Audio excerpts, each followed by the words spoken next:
అందరు ఎలా ఉన్నారు? బాగున్నారా? ఈరోజు అయితే నేను నాటుకోడి పులుసు చేస్తున్నాను. నాటుకోడి పులుసు కోసం ఏమేమి కావాలంటే నాటుకోడి, ఇది 1 kg నాటుకోడి ముక్కలు కట్ చేసేసి తీసేసుకున్నాను. సాల్ట్, ఉప్పు, లెమన్ వేసి కడిగేసి పెట్టుకున్నాను. ఒక 10 times నీట్గా వాష్ చేసి పెట్టుకున్నాను.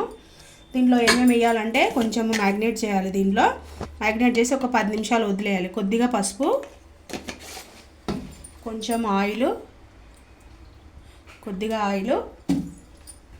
కొంచెం సాల్ట్ వేసేసి మ్యాగ్నేట్ చేసి పక్కన పెట్టేయాలి. ఇదంతా కూడా కలిపేసి ఒక 10 నిమిషాలు పక్కన అనేది పెట్టేయాలి. నాటుకోడి అనేది మంచిగా కలిపేసి ముక్కలకి 10 నిమిషాలు పక్కన పెట్టేయాలి. పక్కన ఒక కుక్కర్ పెట్టేసుకోవాలి. కుక్కర్ పెట్టేసుకొని కుక్కర్ హీట్ చూపిస్తాను నేను. ఇదైతే నాటుకోడి అయితే ముక్కలు కలిపేసుకున్నాను కదా, ఒక 10 నిమిషాలు అయితే ఇది పక్కన పెట్టేసుకొని వేరే ప్రిపరేషన్ అనేది మనం చూద్దాం. కుక్కర్ పెట్టేసుకొని ఆయిల్ వేస్తున్నాను. నాటుకోడికి సరిపడగా ఆయిల్ అనేది వేస్తున్నాను.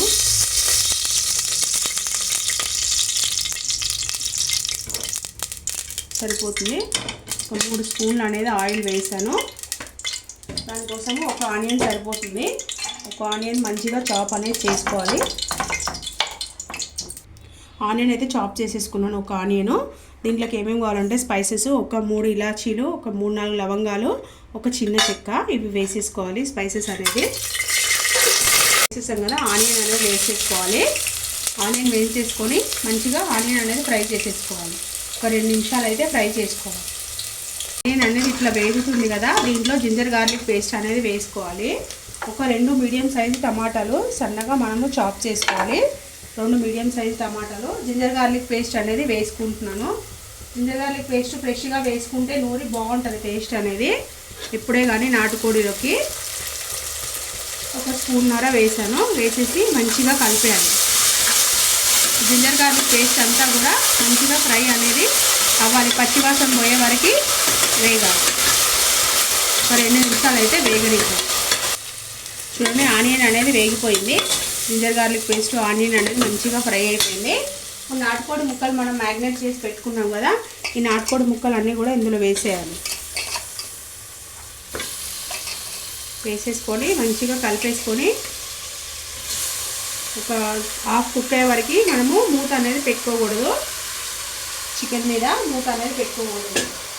బాగా మంచిగా కలిపేయాలి. నాటుకోడి అనేది అంతా శుభ్రంగా కలిపేసుకోవాలి అనేది చూద్దాం మనము ఎక్కడి వరకు అయిందో. చూడండి, వాటర్ అంతా కూడా దీంట్లో నుంచి బయటకు వచ్చేసి ఎగిరిపోవాలి. వాటర్ అంతా కూడా వచ్చేసి చికెన్లో నుంచి ఎగిరిపోయింది. ఇప్పుడు నేను టమాటా ఒకటి సైజు కట్ చేసి పెట్టుకున్నాను. చిన్న సైజు టమాటాలు 2 కట్ చేసి పెట్టుకున్నాను. మీడియం సైజు, పెద్దది ఉంటే ఒకటి వేసుకోండి. ఇప్పుడు ఇవన్నీ కూడా టమాటాలు కూడా ఇందులో వేసేసేయాలి. వేసేసి ఇంకా 2-3 నిమిషాలు కలిపేయాలి. టమాటా కూడా మంచిగా మగ్గిపోవాలి. చికెన్ అనేది ఎక్కడి వరకు ఉడికిందో చూడండి. చికెన్ అంతా మంచిగా ఉడికిపోయింది. హాఫ్ వరకు కుక్ అయిపోయింది. కారం అనేది యాడ్ చేస్తున్నాను. టేస్ట్కి తగినంత కారము ఒక 2 స్పూన్లు ఉంటుంది.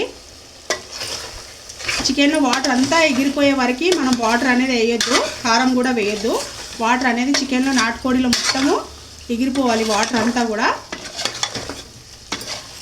ఇంకొక 2 నిమిషాలు మూత పెట్టేసుకొని వాటర్ వేసుకొని కుక్కర్ మూత అయితే పెట్టేసుకుందాం.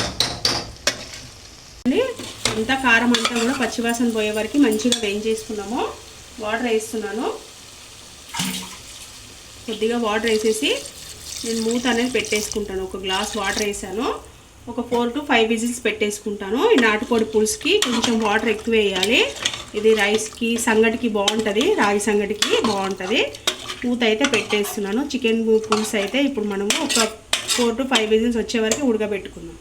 కుక్కర్ స్టీమ్ అంతా పోయింది. మూత అయితే తీస్తున్నాను. నాటుకోడి పులుసు ఎక్కడి వరకు వచ్చిందో చూద్దాం. చూడండి, చాలా బాగా వచ్చింది నాటుకోడి పులుసు అనేది. మళ్ళీ స్టవ్ ఆన్ చేసుకోవాలి మనము. ఒక 2 నిమిషాలు అయితే స్టవ్ అనేది ఆన్ చేసుకోవాలి. చూడండి, చక్కగా వచ్చింది నాటుకోడి పులుసు అనేది. మనకి కన్సిస్టెన్సీ ఉండాలి. చూడండి, ఇట్లా చక్కగా చికెన్ అనేది బాగా ఉడికిపోయింది. ఒక 2 నిమిషాలు అయితే చికెన్ ఉడకనిద్దాము. కొత్తిమీర చాప్ చేసుకుందాం మనం. పులుసు అనేది అవుతుంది కదా, కొంచెము గరం మసాలా అనేది యాడ్ చేస్తున్నాను కొద్దిగా. ఇందాక మనం స్పైసెస్ కూడా వేసాం కదా, కొంచెం వేస్తే సరిపోతుంది. కొద్దిగా కొత్తిమీర కూడా యాడ్ చేస్తున్నాను. నాన్ వెజ్లకి కొంచెం కొత్తిమీర అనేది ఎక్కువ ఉంటేనే బాగుంటుంది టేస్ట్. ఒక 2 నిమిషాలు అయితే ఉడకనిచ్చేద్దాం అండి. నాటుకోడి పులుసు అనేది రెడీ అయిపోయింది. ఈ మాత్రము మనకి పులుసు అనేది ఉండాలి, మనకి తినడానికి చపాతీకి కానీ దేనికి కానీ పులుసు అనేది ఉండాలి. నేను రాగి సంగటి అనేది చేస్తున్నాను. రాగి సంగటిలోకి ఇట్లయితే పులుసు అయితే ఉండాలి, మరీ దగ్గరికి చేసుకోవద్దు. నాటుకోడి పులుసు అనేది రెడీ అయిపోయింది. నేను స్టవ్ ఆఫ్ చేసేసి సర్వింగ్ బౌల్లోకి అయితే తీసుకొని మీకు చూపించేస్తాను. చూడండి, ఎంతో టేస్టీగా ఉండే నాటుకోడి పులుసు అయితే రెడీ అయిపోయింది. మన ఛానల్లో నాటుకోడి కూర కూడా ఉంది. నాటుకోడి కూర వేరు, నాటుకోడి పులుసు వేరు. నాటుకోడి కూరలో కొబ్బరి కాల్చి వేస్తారు, ఆ టేస్ట్ వేరు, ఈ టేస్ట్ వేరు. ఇది నాటుకోడి పులుసు, ఇది చాలా బాగుంటుంది. చూడండి, దీనికి నేను కాంబినేషన్గా రాగి సంగటి కూడా చేశాను నేను. ఓకేనా ఫ్రెండ్స్, ఈ వీడియో కనుక మీకు నచ్చినట్టయితే లైక్ చేయండి, షేర్ చేయండి, నా ఛానల్ సబ్స్క్రైబ్ చేయండి. ప్రతి ఒక్కరూ ఛానల్ అయితే సబ్స్క్రైబ్ అయితే చేయండి. కొత్తగా చూసే వాళ్ళు ఎవరైనా ఉంటే ప్రతి ఒక్క వీడియోకి లైక్ అయితే చేయండి ఫ్రెండ్స్. ఓకేనా, బాయ్ బాయ్.